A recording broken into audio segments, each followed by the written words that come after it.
கர்த்தருடைய பரிசுத்த நாமத்துக்கு மகிமை உண்டாவதாக. இன்றைய வசனம் மத்தேயு 8வது அதிகாரம் 5வது வசனத்தில் நம்ம பார்க்கும் பொழுது, இயேசு கப்பர்நகூமில் பிரவேசிக்கும் பொழுது அப்போ நூற்றுக்கு அதிபதி ஒருவன் ஆண்டவர்கிட்ட வந்து, ஆண்டவரே, என் வேலைக்காரன் வீட்டில் திமிர்வாதமாய் கடந்து கொடிய வேதனைப்படுறான் அப்படின்னு சொல்லி ஆண்டவர்கிட்ட சொல்லும் பொழுது ஆண்டவர் சொல்கிறாரு, நான் வந்து அவனை சுகமாக்குவேன்னு சொல்கிறாரு. அதுக்கு நூற்றுக்கு அதிபதி சொல்கிறாரு, ஆண்டவரே, நீங்கள் என் வீட்டுக்கு வர்றதுக்கு எனக்கு எந்த தகுதி கிடையாது, அதனால் ஒரே ஒரு வார்த்தை மாத்திரம் சொல்லுங்கள் ஆண்டவரே, அப்போ என் வேலைக்காரன் சரியாயிடுவான்னு சொல்லி அந்த நூற்றுக்கு அதிபதி ஆண்டவர்கிட்ட சொல்கிறார். அப்போ தான் ஆண்டவர் சொல்கிறாரு, இஸ்ரவேல் ஜனங்கள்கிட்ட கூட இப்படிப்பட்ட விசுவாசத்தை நான் பார்க்கல. ஆண்டவர் ஆச்சரியப்படுறார். நம்மளாக இருந்தால் என்ன பண்ணணும்? ஆண்டவர் வரணும், வீட்டுக்கு வரணும், கையை வைக்கணும், ஜெபிக்கணும், எல்லாம் ஆசைப்படுவாங்க. ஆனால் நீங்கள் வர வேணாம் ஆண்டவரே, நீங்கள் வர்றதுக்கு வர்ற அளவுக்கு எனக்கு தகுதி இல்லை, நீங்கள் ஒரு வார்த்தை சொல்லுங்கள்.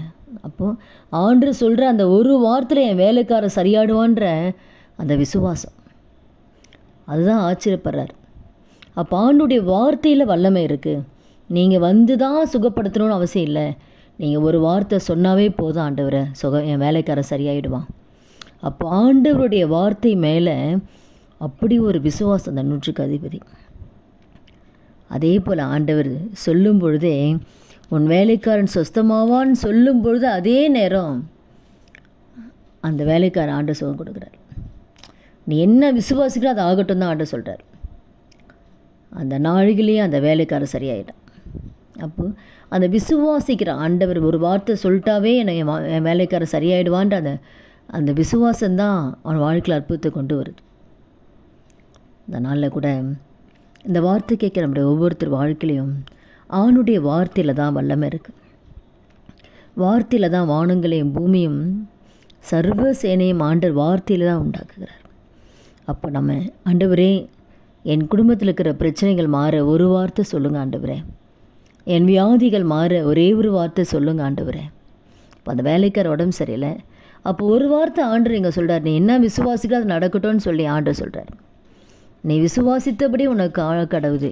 அப்போ ஆண்டவர் ஒரு வார்த்தை சொன்னால் போதும், என் வேலைக்காரர் சரியாயிடுவான் தான் நீ விசுவாசிச்ச, அதே மாதிரி சரியாயிடும். அப்போ நாம் என்ன விசுவாசிக்கிறோம் அதே போல் நடக்கும். ஆண்டவர் ஒன்றுமே பண்ணலை, நீ என்ன நினைக்கிறியோ அது நடக்கும்ப்பா அப்படின்னு. அப்போ ஆண்டவர் சொல்கிற ஆண்டவர் சரியாக்கிடுவார், அந்த வார்த்தையில் சரியாயிடும்னு நம்புகிறான், அதே போல் ஆண்டவர் சரியாக்கிறார். இப்போ நம்முடைய வாழ்க்கையில் கூட, ஆண்டவரே, என் வாழ்க்கையில் இருக்கிற கடன் பிரச்சனை மாற ஒரு வார்த்தை சொல்லுங்கள் ஆண்டவரே, என் பிள்ளைகளுடைய வாழ்க்கையில் ஒரு அற்புதம் நடக்க, என் குடும்பத்தில் அற்புதம் நடக்க, என் கடன் பிரச்சனை மாற, என் பிள்ளைகளுடைய திருமண காரியங்கள் நடக்க, என் பிள்ளைக்கு ஒரு நல்ல எதிர்காலம் அமைய ஒரே ஒரு வார்த்தை சொல்லுங்கப்பா. உங்கள் வார்த்தையில் வல்லமை உண்டாண்டவரே, உங்களுடைய வார்த்தையில் ஜீவன் உண்டாண்டவரே. கர்த்தருடைய சத்தம் காதிய ஸ்வனாந்திரத்தை அதிர பண்ணும். கர்த்தருடைய சத்தம் கேதுரு மரங்களை முறிக்கும். அப்போது கர்த்தருடைய சத்தத்தில் வல்லமை இருக்குது, அவரோட வார்த்தையில் வல்லமை இருக்குது. நல்ல ஒரே ஒரு வார்த்தை நம்ம கேட்கலாமா ஆண்டவர்கிட்ட? ஆண்டவரே, ஒரே ஒரு வார்த்தை சொல்லுங்கப்பா.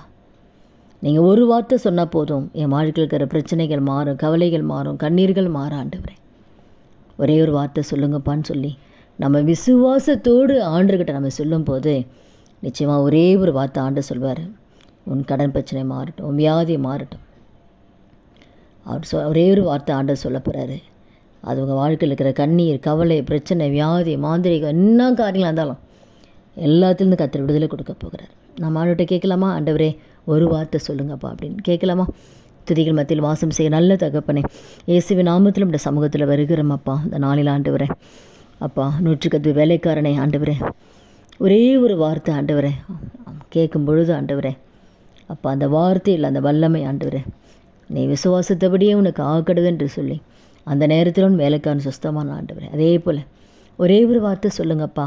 இந்த வார்த்தை கேட்குற ஒவ்வொருத்தர் வாழ்க்கையில் இருக்கிற பிரச்சனைகள் மாற, கவலைகள் மாற, வியாதிகள் மாற, கடன் பிரச்சனை மாற ஒரே ஒரு வார்த்தை சொல்லுங்க சப்பா.